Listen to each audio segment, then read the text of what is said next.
এই শিবিরে শান্তি ছায়া বদলো মানবতা ভেবে দেবে ঠাই। এই শিবিরে শান্তি ছায়া বদলো মানবতা ভেবে দেবে ঠাই। মানুষ করার এই আঙিনায়, মানুষ করার এই আঙিনায় আমি কোরআনের বাণী পড়ছি,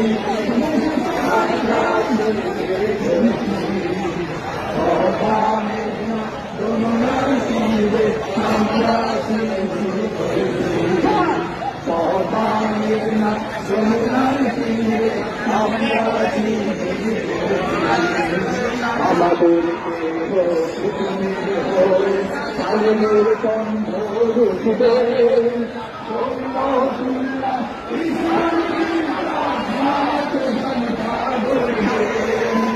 আমাদের কেহ পৃথিবীর কালিমের গন্ধ রুখবে।